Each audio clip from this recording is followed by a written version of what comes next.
Hi guys, welcome back. I'm Moral CD. I'm one of the co-founders of Not Your Average, and today we're here with Azza, who is an intersectional advocate.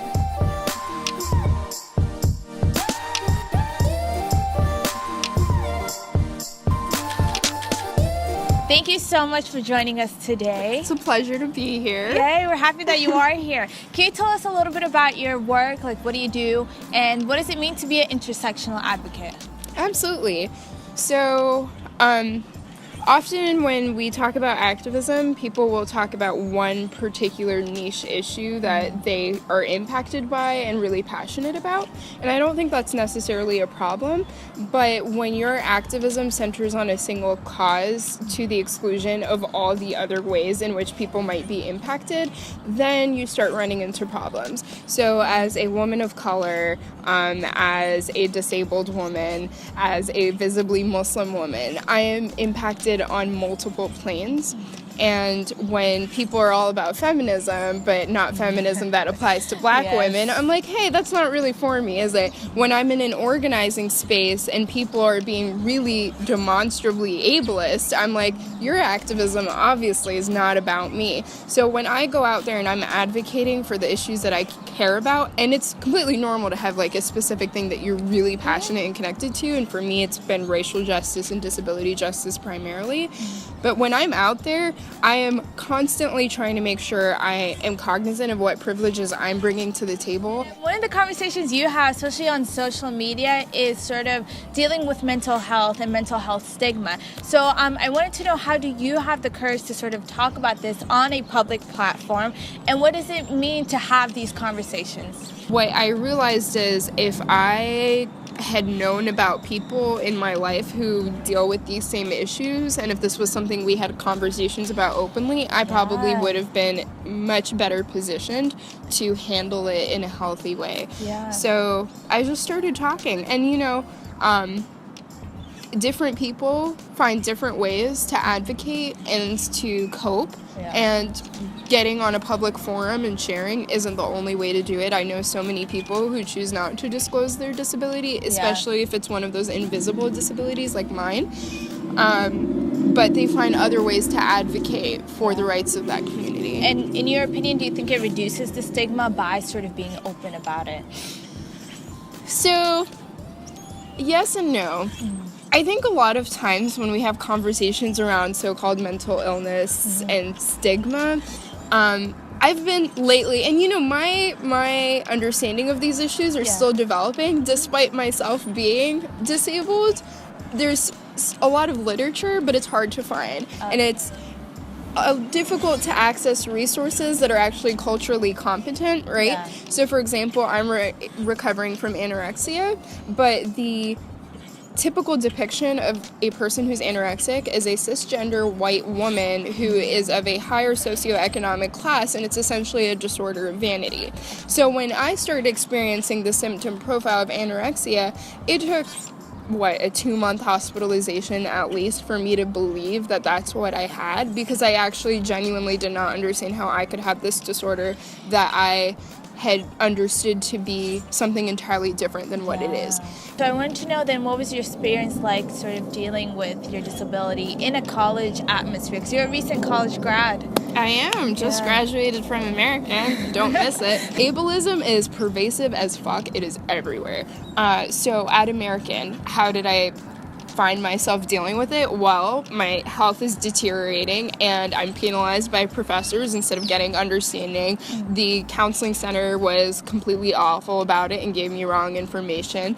I had to withdraw from all my classes and take medical leave, but you're actually limited to how much medical leave you can take. There are a lot of endemic issues, and actually American is one of the better places as far as its treatment of mental health issues as well as other disabilities, and that's not saying much at all. That means the bar is literally level with the ground, because AU doesn't do much. What would you say, what would you hope that college campuses can implement to sort of combat this issue, of not dealing with the problem? I'll give you one example. It is not a violation of your fucking free speech to have a trigger warning. I can say it again. It is not a free speech issue. What a trigger warning means is that, hi class, I want you to know we're going to discuss an issue that is potentially going to trigger some emotional trauma for people who are specifically impacted by it. And that means that if you need to take a step out, do it.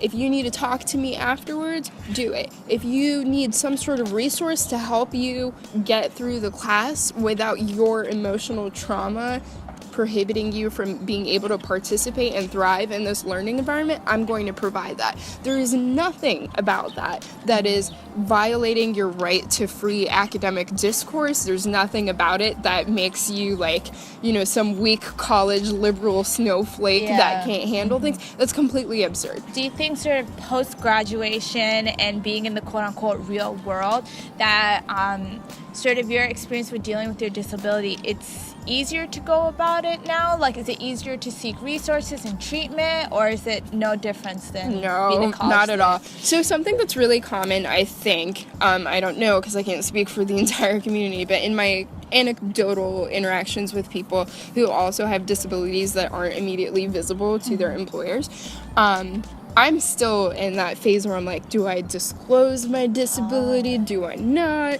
Is there going to be some sort of ramification if I do? Because technically, I'm legally protected. That doesn't mean shit, though. Like, let's be real. Do they ask you on the application? They do, but I chose not to disclose. Okay. Because I'm not convinced that had I disclosed, I would have this position. I could be wrong, but I didn't want to risk it. I always think about that didn't sometimes. Like when they ask you, especially like even like stuff about race and whatnot, and they say that it won't affect your application, but I think like the employer still looks at it, right? Like they still get the data. Like how does that? Yeah.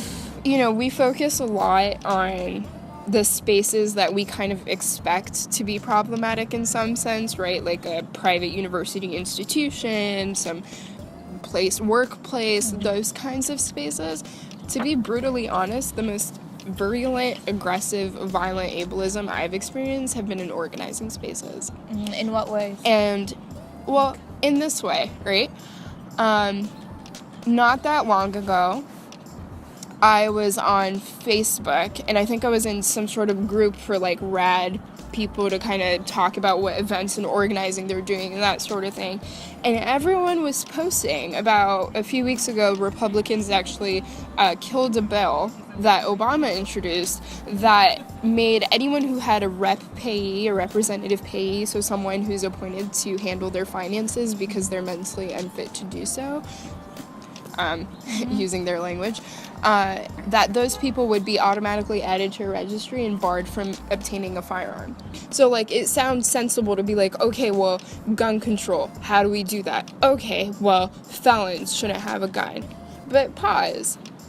Who comprises the majority of the prison population? It's disabled people of color, most specifically disabled Black and Latino men.